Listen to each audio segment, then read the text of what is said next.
आज अपन इस वीडियो के अंदर बात करने वाले हैं कलर ब्लाइंडनेस क्या होती है, वर्णांता के बारे में बात करेंगे। तो वर्णांता पढ़ने से पहले पता होना चाहिए वर्णांता क्या है। तो वर्णांता एक जेनेटिक डिसऑर्डर होती है। क्या होती है? अनुवांशिकी डिसऑर्डर है। अब वर्णांता पढ़ने से पहले यह भी पता होना चाहिए कि वर्णांता के बारे में सबसे पहले किसने बताया, मीन्स वर्णांता की खोज सबसे पहले किसने की, किसने सबसे पहले बताया कलर ब्लाइंडनेस के बारे में। तो उसके बारे में एक वैज्ञानिक थे हॉर्नर। क्या थे? हॉर्नर नामक वैज्ञानिक थे। इन्होंने सबसे पहले कलर ब्लाइंडनेस की क्या की थी? खोज की थी। कई बार क्वेश्चन पूछ लिया जाता है। अब मेन यदि नॉर्मल अपन बात करें कि कलर ब्लाइंडनेस होता क्या है, तो कलर ब्लाइंडनेस के अंदर क्या होता है, जिसको कलर ब्लाइंडनेस होगा वो क्या होगा, लाल एंड जो हरा रंग होगा, कौन सा? लाल एंड जो हरा रंग होगा, उसके अंदर क्या कर नहीं पाएगा, विभेदन कर नहीं पाएगा। उसके अंदर नॉर्मली भी बोल दिया जाता है नीला रंग भी, कि नीले रंग में भी वो क्या है, विभेदन नहीं कर पाता है। मतलब रंगों के अंदर विभेदन नहीं कर पाता है, उसको अपन क्या बोलते हैं, कलर ब्लाइंडनेस बोलते हैं। अब कलर ब्लाइंडनेस है, ये क्या होती है, जो शंकु होते हैं, कहां पे होते हैं, मतलब कुछ शंकु होते हैं, मतलब रंग को विभेदन करने के लिए कुछ शंकु, कौन रंग को विभेदन करने के लिए कुछ शंकु होते हैं, उनकी बहुत ही ज्यादा क्या होती है, अहम भूमिका होती है। ओके, आंख के अंदर शंकु होते हैं, कौन से होते हैं, कुछ वो क्या होते हैं, ओनली उनका काम क्या होता है, रंगों में विभेदन करने का काम होता है। यदि इन शंकुओं के अंदर किसी भी प्रकार का फॉल्ट आ जाता है, किसी भी प्रकार का कोई दोष आ जाता है, मतलब इन शंकुओं के अंदर किसी भी प्रकार की कोई विकृति आ जाती है, तो अपन को क्या, कलर ब्लाइंडनेस देखने को मिल जाएगी। अब क्या होती है, जो रेटिना होती है, क्या होती है, आंख के अंदर जो रेटिना होती है, तो रेटिना की जो शंकु कोशिकाएं होती है, मतलब रेटिना की जो शंकु कोशिकाएं होंगी, रेटिना की क्या होगी, शंकु सेल्स होंगी, मतलब जो कौन सेल्स होगी किसकी, रेटिना की, उनके अंदर क्या होता है, उन शंकु सेल्स के अंदर क्या होता है, कलर सेंसिटिविटी पिगमेंट पाया जाता है। क्या पाया जाता है? कलर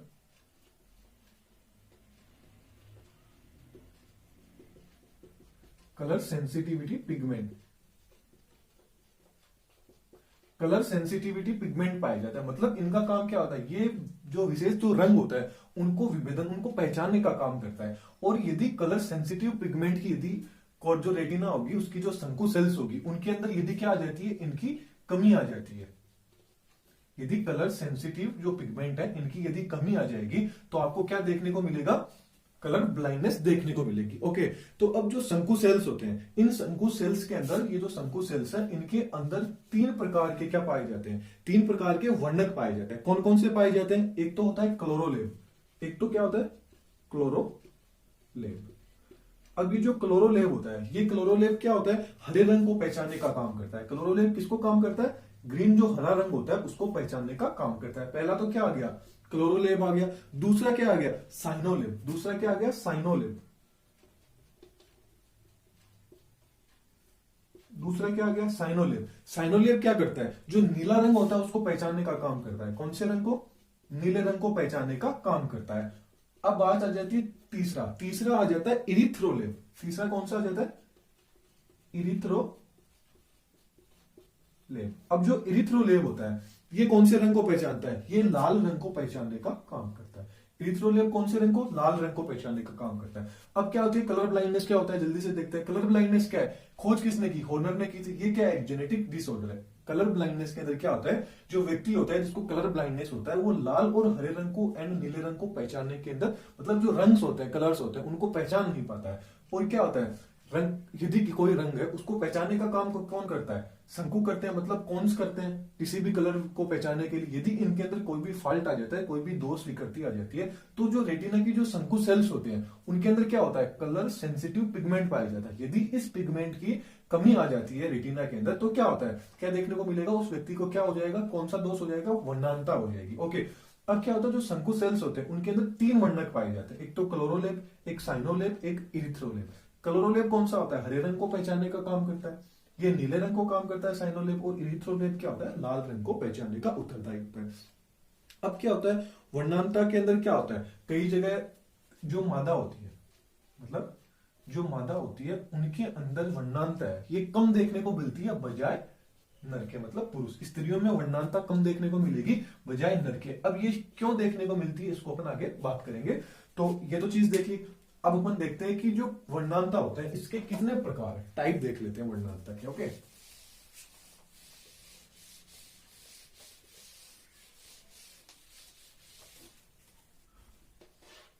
वर्णांता के कितने टाइप होते हैं? 3 टाइप होते हैं। 3 टाइप कौन कौन से? एक तो हो गया प्रोटोनोपिया, एक तो क्या हो गया?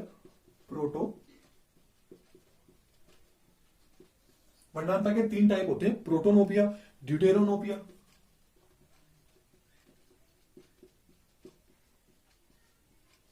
एक ट्राइटोनोपिया।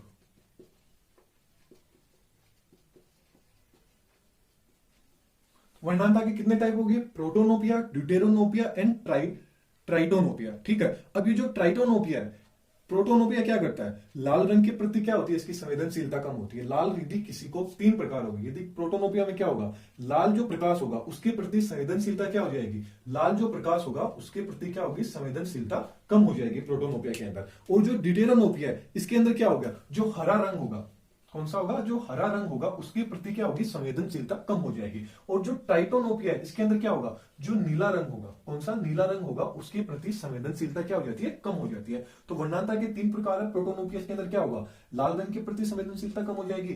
ड्यूटेरोनोपिया इसके अंदर क्या होगा? हरे रंग के प्रति संवेदनशीलता कम हो जाएगी। और ट्राइटोनोपिया के अंदर क्या होगा? नीले रंग के प्रति संवेदनशीलता क्या हो जाएगी? कम हो जाएगी। अब क्या होता है? वर्णांता क्या होती है कि जो अक्स जीन होता है, मतलब अक्स जो सहलगन अप्रभावी जीन के कारण होती है। अक्स जीन पे तो होगी, लेकिन कौन सा होगा? अक्स सहलगन अप्रभावी। वर्णांता किसके कारण उत्पन्न होती है? अक्स सहलगन अप्रभावी जीन के कारण वर्णांता देखने को मिलती है। अब क्या होता है? मतलब ये जो अक्स जीन होता है यही क्या होता है? वर्णांता के लिए जिम्मेदार होता है। मतलब वर्णांता का जीन कौन सा होता है? क्वेश्चन पूछ लिया जाए वर्णांता का जीन कौन सा होता है? वर्णांता का जीन होता है अक्स होता है। अब क्या होता है? जो मादा होती है उसके अंदर तो क्या होता है? अक्स अक्स होता है। और जो नर होता है मतलब पुरुष होता है उसके अंदर क्या होता है? अक्स एंड वाई होता है। तो मादा के अंदर क्या, अभी मैंने आपको बताया कि नर मादा की तुलना के अंदर नर के अंदर क्या होगा? वर्णांता आपको ज्यादा देखने को मिलेगी। क्यों? क्योंकि अप्रभावी जीन है। कौन सा? अक्स अप्रभावी जीन के कारण क्या होती है? वर्णांता देखने को मिलती है। तो मादा के अंदर तो 2 अक्स जीन है, बजाय पुरुष के अंदर कितना अक्स जीन? 1 है। इसलिए क्या होता है? ये पुरुष के अंदर ज्यादा देखने को मिलती है, नर के अंदर क्या? वर्णांता। ओके, ये चीज क्लियर हो गई। अब देखते हैं, देखो ये क्या है? यदि अक्स अक्स होगा तो ये तो क्या होगी? सामान्य मादा होगी। मतलब इसको क्या होगा? वर्णांता देखने को नहीं मिलेगी। यदि एक जीन के ऊपर वर्णांता को कैपिटल सी से डिनोट करते हैं, ओके ये है, तो ये क्या होगी? वाहक होगी। ये मादा क्या होगी? वाहक मादा होगी, क्योंकि इसके अंदर क्या है? 2 अक्स जीन है, जबकि एक ही अक्स के ऊपर क्या है? वर्णांता देखने को मिलती है, कलर ब्लाइंडनेस। तो ये क्या होगी? मादा वाहक होगी। यदि दोनों के ऊपर, दोनों ही अक्स जीन के ऊपर यदि वर्णांता है, मतलब ये अक्स अप्रभावी जीन है, तो क्या होगी उसके अंदर? वो मादा क्या होगी? वर्णांध मादा होगी। वर्णांध मादा होगी। ओके, यदि कोई पुरुष है, नॉर्मल, ये क्या है? सामान्य पुरुष है, नॉर्मल, किसी भी प्रकार का कोई भी डिजीज नहीं है, इसको वर्णांता बिल्कुल भी नहीं है, सामान्य नर है, पुरुष है। ओके, यदि इसके इस जीन के ऊपर आ जाता है कलर ब्लाइंडनेस का जीन, तो ये क्या होगा? वर्णांध पुरुष होगा, वर्णांध नर होगा। वर्णांध क्या होगा? पुरुष या नर होगा। ये चीज आपको क्लियर होगी। अब मैं आपको कुछ केसेस बताता हूं कि इस वर्णांता के अंदर होता क्या क्या है। कुछ चीज देखते हैं अपन, ताकि आपको ये अच्छे से पता चल जाए। यदि अपन पहला यदि केस ले लेते हैं, पहला यदि अपन केस ले लेते हैं, केस नंबर फर्स्ट। इस केस के अंदर अपन क्या है? सामान्य स्त्री होगी, कोई नॉर्मल स्त्री है, सामान्य स्त्री है, इसका विवाह किसके साथ हो जाता है? वर्णांध पुरुष के साथ हो जाता है। वर्णांध पुरुष के साथ हो जाता है, मतलब सामान्य स्त्री है, मतलब नॉर्मल लेडीज है, स्त्री है, इसके साथ यदि कोई वर्णांध पुरुष के साथ यदि इसका विवाह हो जाता है तो क्या होगा? ये अक्स इसके साथ में जाएगा, ये इसके साथ जाएगा। यदि इनके बच्चे कैसे होंगे ये देखते हैं। तो ये क्या होगा? वर्णांध इसके साथ किया, ये क्या होगा? नॉर्मल आएगा। इसका इसके साथ कराते हैं, इसका इसके साथ में करा देते हैं। यहां पे आपको क्या देखने को मिल रहा है? ये क्या होगी? पुत्री होगी। ये पुत्री क्या होगी? वाहक होगी। क्या होगी? वाहक होगी।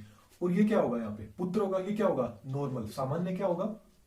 पुत्र होगा। किसी भी प्रकार की वर्णांता देखने को नहीं मिलेगी। ये पुत्री भी क्या होगी? यहाँ पे वाहक होगी। पुत्र क्या होगा? यहाँ पे सामान्य होगा।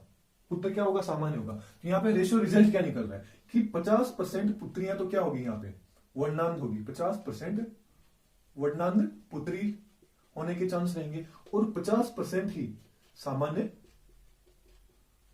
पुत्र होने के चांस रहेंगे। ये कब होगा? जब किसी नॉर्मल स्त्री का विवाह किसके साथ हो जाता है? वर्णांध पुरुष के साथ हो जाता है। ये तो अपन ने क्या हुआ, केस नंबर फर्स्ट देख लिया।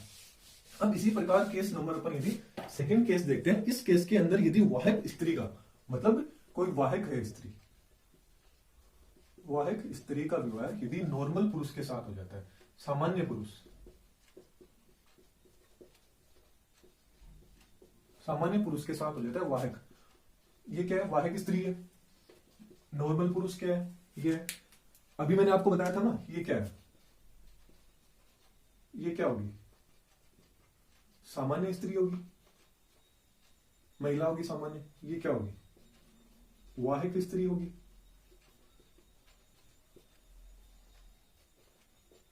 ये क्या होगी? वर्णांध स्त्री होगी। और ये क्या होगा? सामान्य पुरुष होगा।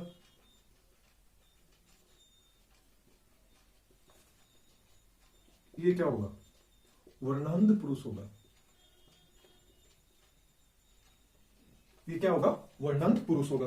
ये चीज देख ली। अब यदि इनके पुत्र पुत्री की बात करेंगे तो क्या होंगे? यदि इस जीन का इसके साथ होगा तो क्या होगा? ये रिजल्ट देखने को मिलेगा। ये जीन यदि इसके साथ में जाएगा तो क्या होगा? ये चीज देखने को मिल रही है। ये क्या है यहाँ पे? ये वाहक होगी, वाहक पुत्री होगी। ये पुत्री क्या होगी? वाहक होगी। जबकि पुत्र क्या होगा? वर्णांध होगा, वर्णांध पुत्र देखने को मिलेगा। ये क्या होगी? सामान्य होगी, सामान्य पुत्री होगी। और ये क्या होगा? सामान्य ही पुत्र होगा। तो रिजल्ट क्या देखने को मिल रहा है अपन को? रिजल्ट देखने को मिल रहा है यहाँ पे 25% ही तो क्या होगी? पुत्री क्या होगी? चांस रहेंगे कि वाहक पुत्री हो। 25% ही चांस रहेंगे कि वर्णांध पुत्र जन्म लेगा। 25% ही ये रहेगा कि सामान्य पुत्री होगी और 25% ही यह रहेगा कि सामान्य पुत्र होगा। ये अपने केस नंबर 2 की बात कर ली। अब अपन तीसरा केस लेते हैं। अब अपन केस नंबर 3 लेते हैं। केस नंबर 3 लेते हैं यदि वर्णांध स्त्री का क्या होगा?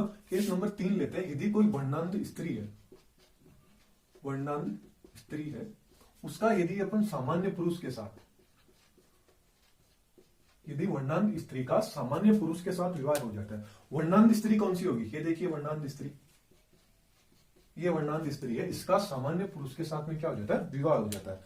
तो देखते हैं इसके चाइल्ड्स क्या होंगे। ये होगा तो अक्स, ये आ जाएगा, इसका इसके साथ कराएंगे तो ये आ गया। ये केस लेते हैं, ये रिजल्ट देखने को मिल रहा है। अब यहां पे हो क्या रहा है? ये तो क्या होगी? वाहक होगी, मतलब पुत्री क्या होगी? एक तो वाहक पुत्री होगी, एक क्या होगा? वर्णांध पुत्र, और क्या? वाहक पुत्री, वर्णांध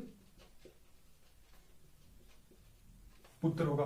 तो यहां पे रेशियो क्या देखने को मिल रहा है? 50-50 रेशियो दिख रहा है। 50% तो चांस रहेंगे कि वाहक पुत्री का जन्म होगा, वाहक पुत्री होगी, और 50% ये चांस रहेंगे कि वर्णांध पुत्र का जन्म होगा। किसका होगा? वर्णांध पुत्र का जन्म होगा। अब ये चीज जो मैं आपको बता रहा हूं, ये एक है सेक्स डिटर्मिनेशन टॉपिक है, जो टॉपिक पढ़ा चुका हूं। वहां पे आपको पता चलेगा कि किस प्रकार क्या चांस रहता है कि पुत्री होगी, पुत्र होंगे। वो सब मैंने उस वीडियो के अंदर बता रखे हैं, तो वो भी आप देख सकते हैं। ओके, तो ये अपन को यहाँ पे पता चल गया कि यदि वर्णांध स्त्री का सामान्य पुरुष के साथ में विवाह होता है तो क्या रिजल्ट देखने को मिलेंगे? 50% तो चांस रहेगा कि पुत्री वाहक होगी और 50% ही चांस रहेगा कि वर्णांध पुत्र का जन्म होगा। ये केस नंबर 3 देख लिया। केस नंबर 4 देखते हैं। यदि वाहक स्त्री का, केस नंबर 4 देखेंगे अपन।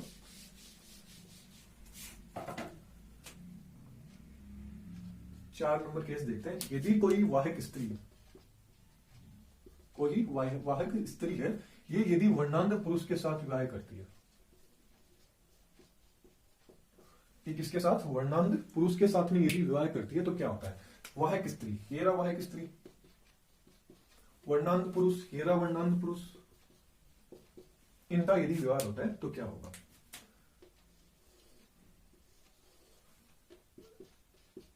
ये होगा पहला। तो दूसरा क्या रहेगा?